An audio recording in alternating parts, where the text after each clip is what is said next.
Bonjour, je suis Nathalie Parola et aujourd'hui nous allons voir ensemble comment effectuer la technique de résolution des problèmes. Le manque de confiance en vous vous fait douter face à certaines décisions à prendre dans votre vie quotidienne.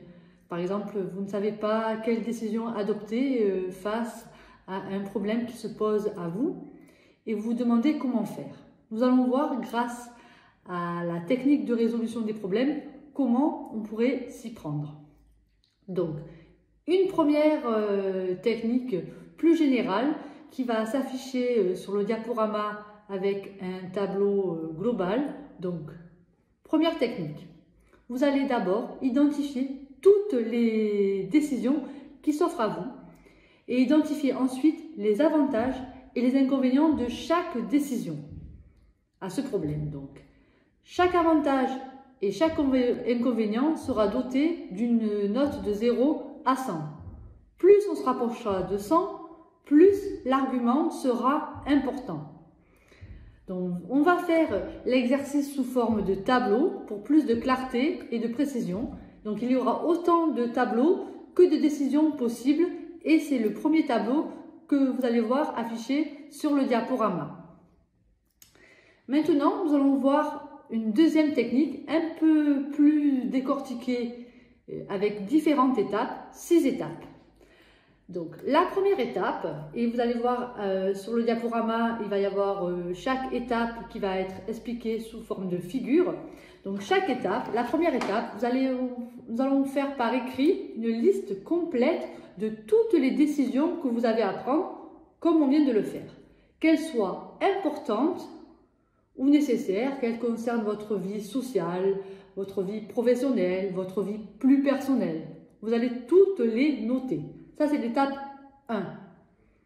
L'étape 2, vous allez évaluer avec une note de 0 à 100 la difficulté que vous avez à prendre cette décision.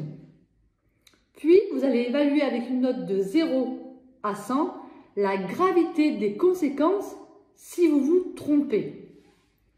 Puis, vous allez faire le total des deux notes et classer alors les solutions dans l'ordre croissant. Ça, c'est l'étape 1 et l'étape 2.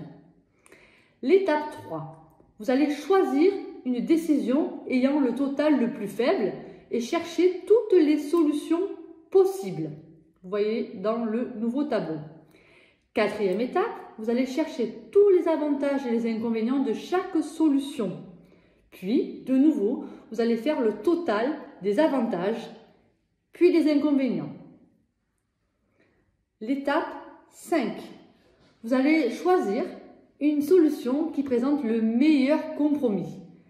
C'est quoi cette solution? C'est la solution qui présente le plus d'avantages, évidemment, et le moins d'inconvénients. Donc ça, c'est pour l'étape 5. Et l'étape 6, notre dernière étape, vous allez, donc, avec cette solution qui présente le meilleur compromis, vous allez passer à l'action.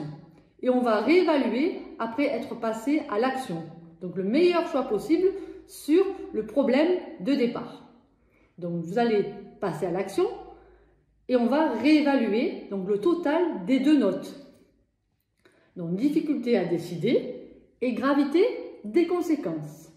Donc, on va réévaluer après avoir agi. Et vous constaterez à ce sujet que souvent, le total a bien diminué une fois qu'on est passé à l'action. Je vous remercie de votre attention.